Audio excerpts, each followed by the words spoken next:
de um sistema. Nós temos uma democracia representativa na forma de legislativos nos vários níveis de governo e se esgota nisso. Então o cidadão só chega nos momentos de eleger. Delegativa quase, uma democracia delegativa, não representativa. Estamos apenas colocando lá. Então, esse lado, por isso que eu digo, nós precisaríamos quase que uma outra burocracia, mas uma burocracia num outro sentido. Porque a burocracia, no sentido tradicional, ela nem dá conta disso. Não. Porque nós temos dois conceitos-chave. Nós temos a eficiência, por um lado, que é a coisa do uso dos recursos, que a máquina pública faz, né? Que é fundamental no Brasil. O Brasil, em particular, é essencialmente necessário. E tem esse outro conceito que nós trabalhamos aqui com a palavra responsividade.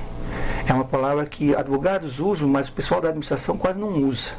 Mesmo porque esse conceito é um conceito substantivo, é um conceito de fazer com que o administrador público se envolva com... Ele é um facilitador do cidadão, ele é pedagógico para o cidadão.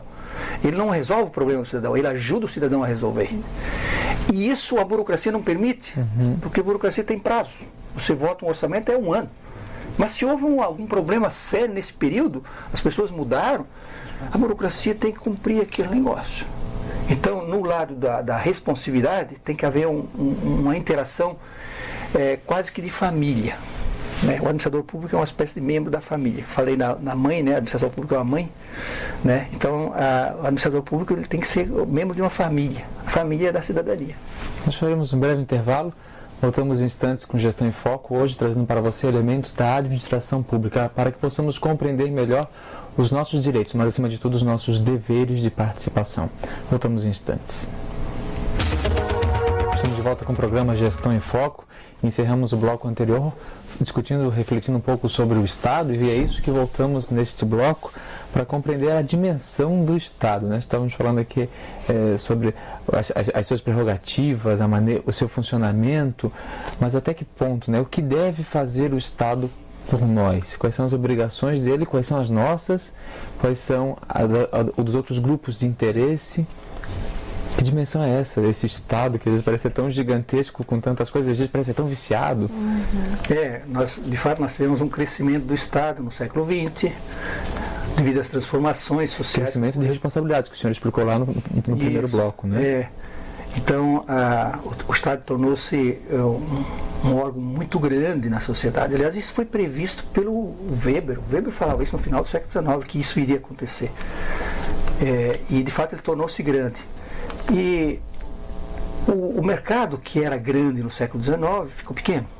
Ou perdeu aquela força de uma espécie de filosofia pública de condução da sociedade. Ele perdeu esse papel. Ele continua forte, mas ele perdeu em grande parte isso. Os seus interesses conduziam a sociedade? Sim, porque a ideia era deixar a liberdade maior para os cidadãos e suas organizações, e o Estado era uma coisa assim minúscula, né, que não existiam políticas públicas no sentido que nós temos hoje. Ou seja, o cidadão vai buscar as suas condições de vida, a sua sobrevivência. Era a promessa da Revolução Industrial.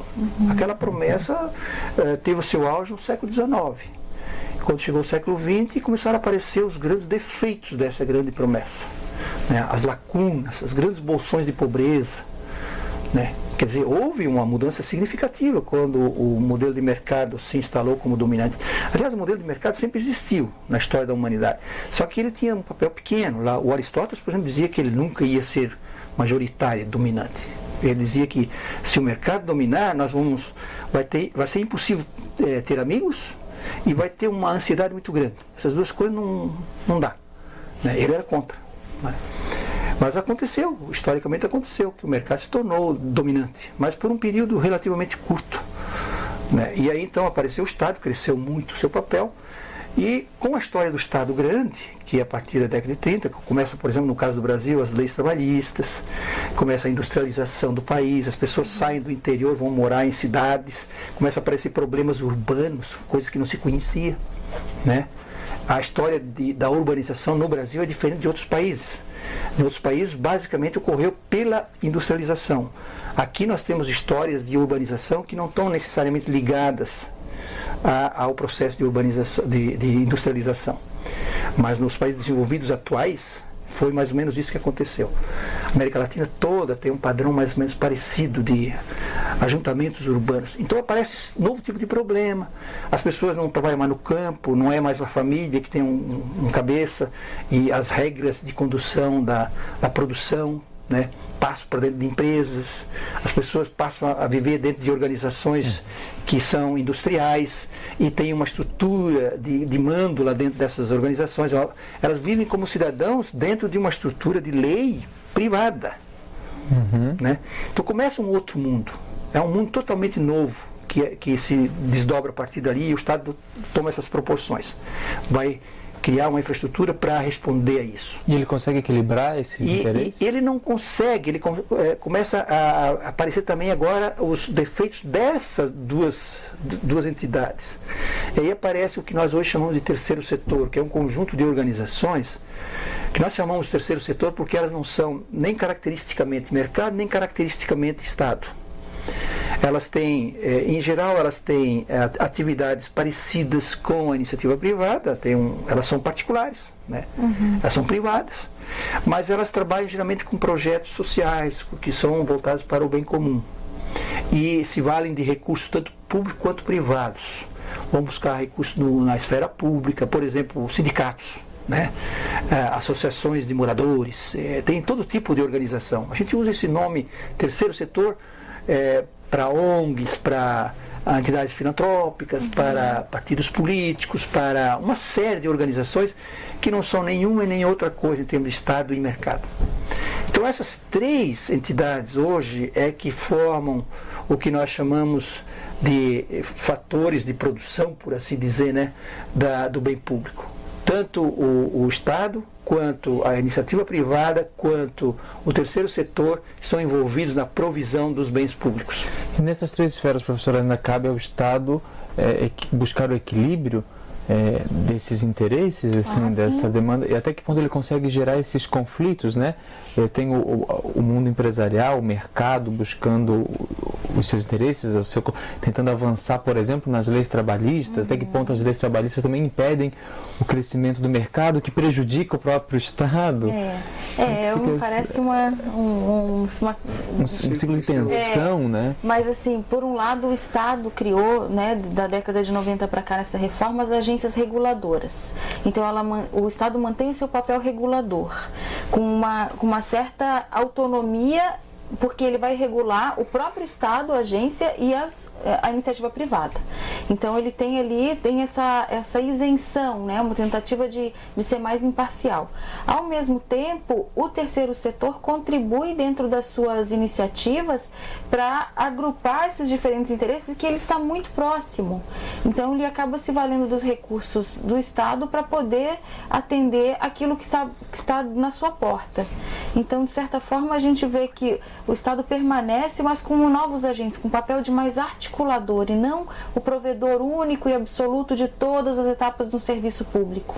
É uma nova fase é uma nova etapa que ele alcança na maneira de se conceber, que parece trazer um equilíbrio maior, chegamos à fase do Estado mínimo, que lá, né, não tinha grandes responsabilidades, de repente ele criou uma bolha gigantesca e foi avançando, e agora meu papel, na verdade, é equilibrar as forças. Isso, e na verdade esse tamanho que é dinâmico, porque ele vai mudar conforme as necessidades da sociedade, e conforme essa sociedade se articula e se organiza, porque quanto mais ela estiver organizada, menos vai precisar dessa intervenção do Estado na base, né? As pessoas por um lado, não que elas vão pelo lado do mercado suprir suas necessidades, mas elas, pelo seu aparato de comunidade, vão conseguir organizar melhor suas demandas e aí reforçar a sua representatividade nas casas legislativas.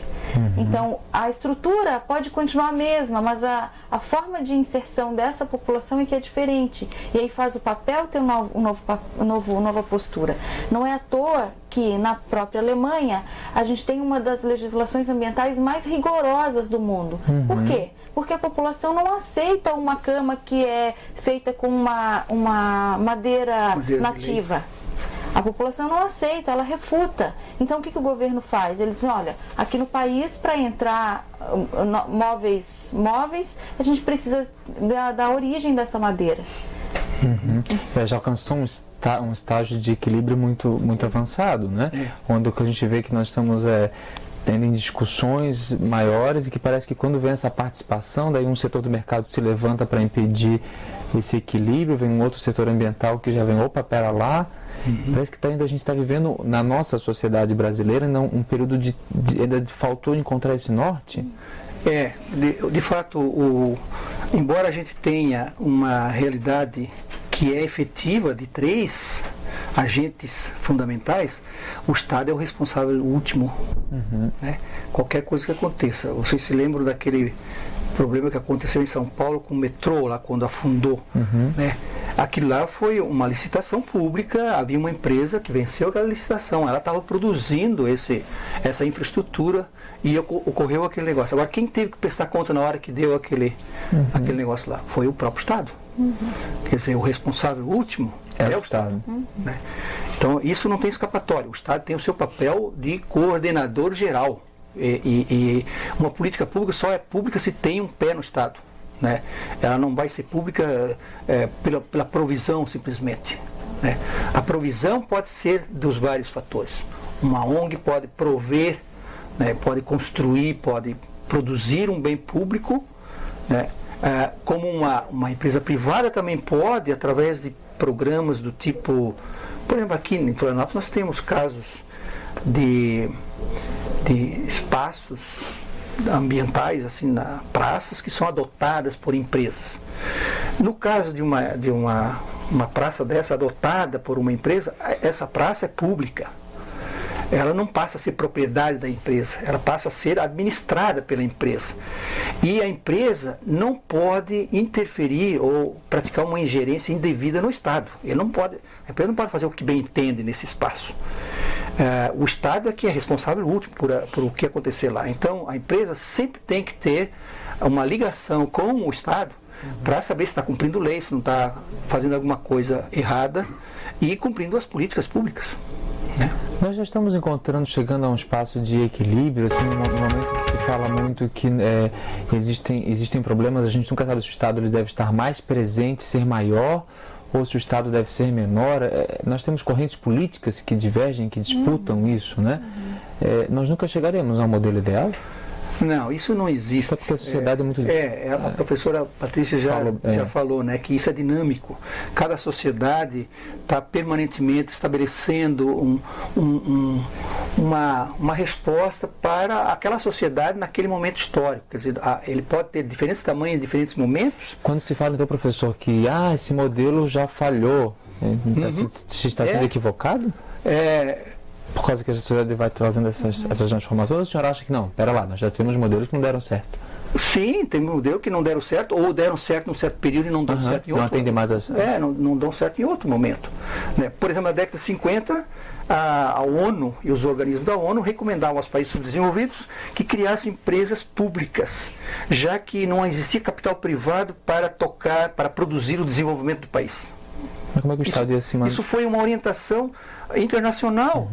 Né? A ideia desses organismos internacionais era de que, já que esses países não têm capitais privados, o Estado pode reservar parte dos seus recursos públicos e criar empresas. A nossa Petrobras nasceu assim, porque não havia capitais privados. E a ideia de que houvesse no futuro uma devolução desses capitais para o privado e usasse aquele recurso para o bem público estava presente lá. Então, lá não se falava em privatização, mas se previa a privatização. Né? A própria iniciativa política que ocorreu naquele momento previa uma privatização posterior. Né? Agora, na medida em que o Estado começa a criar empresas, ele também começa a ter um papel de mercado muito forte. Ele assume papéis de mercado e está esquecendo papéis dele. Né? O exemplo do meio ambiente é fantástico, mostra que os Estados é que deviam ter descoberto, ou deviam estar antenados para perceber, antes de qualquer outra esfera da sociedade, que o sucesso do capitalismo estava produzindo a desgraça, né? Com a destruição do meio ambiente. Esse é um exemplo que a gente tem de uma verdadeira tensão, né? nas esferas, né? O mercado querendo explorar, de repente, acabar com a sua demanda, a sua matéria-prima, que também um outro lado defende que não podemos tocar nisso, né? Onde chegaremos, como chegaremos